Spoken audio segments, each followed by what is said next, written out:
ये बहुत पुराने जमाने की बात है। एक दूर दराज गाँव में दो भाई रहते थे, मत्सर और मुबश्शिर। दोनों अकेले ही जिंदगी गुजारते थे। उनका रोज का मामूल ये था कि वो जंगल जाकर लकड़ियां जमा करते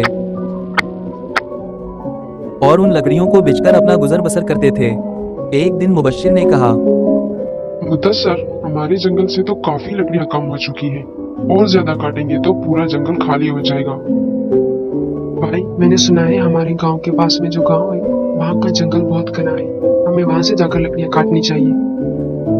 तुम्हारा मशवरा अच्छा है। हमें दूसरे जंगल जाकर लकड़ियां काटनी चाहिए। हम कल ही निकलेंगे। अगली सुबह दोनों भाई नए जंगल की तरफ रवाना हुए।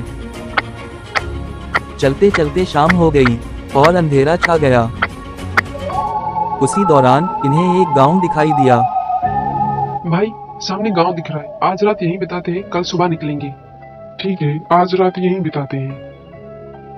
जब दोनों गांव के अंदर दाखिल हुए तो देखा कि पूरा गांव सुनसान पड़ा है। कोई इंसान नजर नहीं आ रहा था। मत्सर को कुछ अजीब सा एहसास हुआ। भाई, मुझे कुछ अजीब लग रहा है। कहीं गांव में कुछ गड़बड़ तो नहीं? मुझे तो कुछ अजीब नहीं लग रहा, लेकिन मुझे बहुत भूख लगी है। आओ देखते हैं, किसी घर में कुछ खाने के लिए मिल जाए। मत्सर एक खाली घर में दाखिल हुआ और खुराक तलाश करने लगा। खुशकिस्मती से कुछ राशन मिल गया। उसने खाना बनाया। भाई आओ, खाना खा लो। मैंने खाना बना लिया है। दोनों ने पेट भरकर खाना खाया और आराम से सो गए। आधी रात को अचानक खौफनाक हंसी और चीखने की आवाजें सुनाई देने लगी। दोनों चौंक कर जाग गए। जब बाहर निकले तो देखा कि एक डरावनी डाइन सामने खड़ी है। उसके हाथ लंबे, नाखून नोकीले और चेहरा भयानक था। वो जोर जोर से हंस रही थी। मुबश्शिर खौफ से कांपने लगा। मत्सर ने आहिस्ता से कहा, भाई, आवाज नहीं करे, ट्रेन सुन लेगी। और छुप जाइए, कहीं वो देख न ले। इंसानी गोश्त की खुशबू आ रही है। भाई, आप किसी महफूज जगह पर जाकर छुप जाइए और जब तक मैं न बुलाऊं बाहर मत निकलिएगा।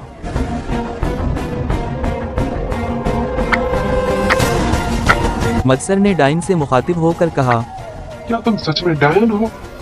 मुझे नहीं लगता कि तुम डायन हो। अगर तुम सच में डायन हो तो तुम हर चीज कर सकती होगी। क्या तुम हर चीज कर सकती हो? हाँ, मैं सब कुछ कर सकती हूँ।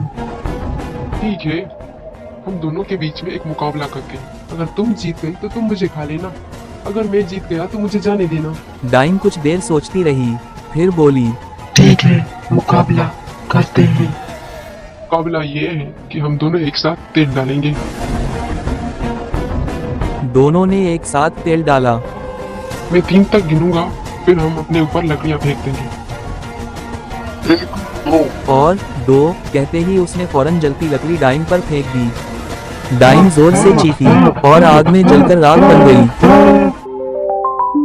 सुबह होने तक हर चीज मामूल पर आ गई। मत्सर ने मुबश्शिर को आवाज दी भाई आ जाओ। और दोनों खुशी खुशी लकड़ियां लेकर अपने गांव वापस लौट आए। चंद दिनों बाद खाली गांव के लोग भी वापस आ गए और वो गांव दोबारा आबाद हो गया।